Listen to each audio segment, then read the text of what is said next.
Hello everyone, welcome to my YouTube channel. मैं हूं शोभा मेहता खटीमा उत्तराखंड से और आप सभी दर्शकों को मेरी ओर से नमस्ते, प्रणाम, पहलाग, राम राम और सत श्री अकाल। तो कैसे हैं आप सब लोग? आई होप कि आप सभी अच्छे होंगे। मैं भी बिल्कुल स्वस्थ और मस्त हूं। तो चलिए शुरू करते हैं आज का व्लॉग। तो आज के व्लॉग स्पेशल में है भिटौला स्पेशल। भिटौला बहुत ही प्यारी परंपरा हमारे उत्तराखंड की।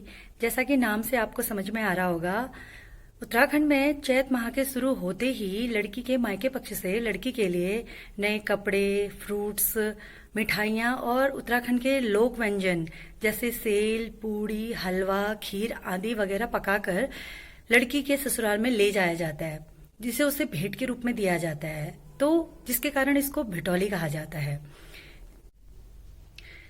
तो चलिए आज जानते हैं कि भिटौली की परंपरा की शुरुआत कैसे हुई। वैसे तो उत्तराखंड में भिटौली के ऊपर बहुत सारी पौराणिक लोक कथाएं फेमस है, लेकिन उनमें से एक फेमस लोक कथा मैं आज आप लोग के साथ शेयर कर रही हूँ। अगर आपको ये कहानी पसंद आए तो वीडियो को जरूर लाइक कीजिएगा। तो लोक कथा ऐसी है कि बहुत समय पहले की बात है, उत्तराखंड के किसी दूर गांव में दो भाई बहन रहते थे। बहन का नाम था देबुली, भाई का नाम था हरिया। दोनों में उम्र का कुछ खास फासला नहीं था, इसलिए दोनों एक साथ हंसते, खेलते, गाते, खाते एक साथ बड़े हो रहे थे। दिन पे दिन बीतते गए और एक दिन ऐसा आया जब लड़की की शादी हो गई। शादी होने के बाद देबुली अपने ससुराल चली गई। देबुली के ससुराल जाने के बाद हरिया बहुत उदास रहने लगा। न ढंग से खाता न पीता, बस दिन भर अपनी बहन की यादों में खोया रहता था। उसके माँ बाप से उसका यह उदासीपन देखा नहीं गया। तो एक दिन हरिया की माँ उससे बोली कि देख हरिया, तू आज ऐसा कर, तू बाजार जा और अपनी बहन के लिए नए कपड़े और कुछ मिठाइयाँ खरीद ले आ। तेरे बाजार से आने तक मैं कुछ पकवान बना के रखती हूँ, फिर तू उन सब सामान को ले जाकर आज अपनी बहन से भेंट करने जाएगा। बहन से भेंट करने की बात सुनकर हरिया बहुत ज्यादा खुश हो गया और वह जल्दी से बाजार गया और वहां से कपड़े और मिठाइयां लाकर अपनी माँ को दे दिया। माँ ने उन मिठाइयों और कपड़ों के साथ घर में जो पकवान बनाया था उनको एक पोटली में बांधा और हरिया को दे दिया।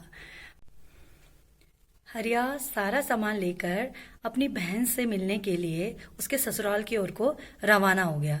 लेकिन जाने से पहले हरिया की माँ ने कहा कि देख बेटा, कल शनिवार है, तू आज अपनी बहन से भेंट कर कर आज शाम को ही वापस आ जाना, क्योंकि हमारे उत्तराखंड में यह रिवाज है कि हम शनिवार को किसी का भी घर छोड़कर वापस अपने घर पे नहीं आते हैं। तो हरिया अपनी माँ की बात सुनकर निकल पड़ा।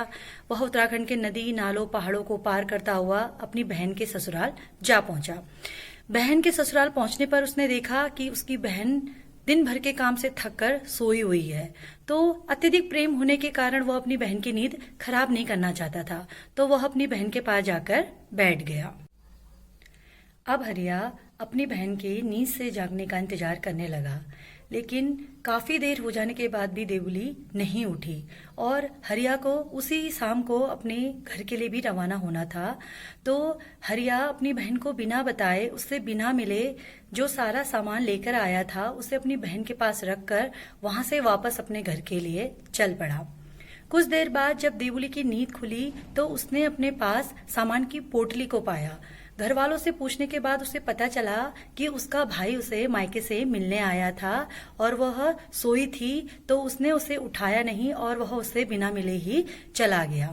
इतना सुनते ही देबुली जोर जोर से रोने लगी, चिल्लाने लगी और बस एक ही रट कहने लगी कि मेरा प्यारा भाई इतनी दूर से मुझसे मिलने आया था, मैं सोई रह गई और वह मेरे घर में कुछ खा पी के भी नहीं गया। मेरा जो भाई है वो भूखा प्यासा ही मेरे घर से वापस चला गया। इस तरीके से रोते रोते देबुली ने अपने प्राण छोड़ दिए। और लोक कथा में यह भी कहा जाता है कि देबुली ने अगला जन्म एक घुघुती के रूप में लिया।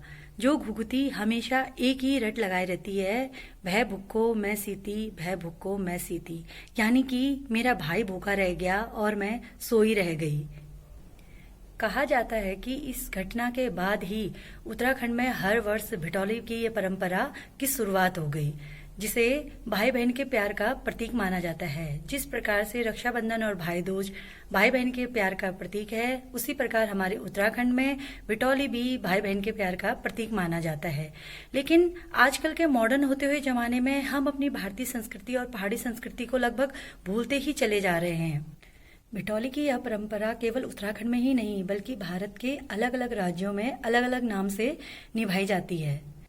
हमें यह प्रयास करना चाहिए कि हमारे बच्चे भारत के इतिहास या उत्तराखंड के इतिहास या किसी भी पर्व को मनाए जाने के कारण और उससे जुड़ी हुई लोक कथाओं के बारे में जानकारी ले सकें, ताकि वह उनसे अपने जीवन में कुछ सीख सकें और हमारी सदियों से चली हुई आ रही इन जो परंपराएं हैं इनको आगे चलकर बढ़ा सकें। चैत माह यानी बिटौली के इस पावन महीने में मैं ईश्वर से यह कामना करूंगी कि सभी स्त्री के मायके पक्ष के लोग सुख शांति समृद्धि और खुशहाली को प्राप्त करें। बिटौली पर वीडियो बनाने का आज मेन कारण यह था कि आज मुझे भी मेरे मायके पक्ष से बिटौला आया था। तो आज आपको बिटौली पर बनाया हुआ यह वीडियो कैसा लगा? अगर आपको वीडियो पसंद आए तो लाइक कीजिए, शेयर कीजिए, कमेंट कीजिए और चैनल को सब्सक्राइब करना बिल्कुल ना भूलें। तो इसी के साथ आज ब्लॉग को एंड करते हैं। मिलते हैं नेक्स्ट ब्लॉग में। तब तक के लिए bye bye and take care.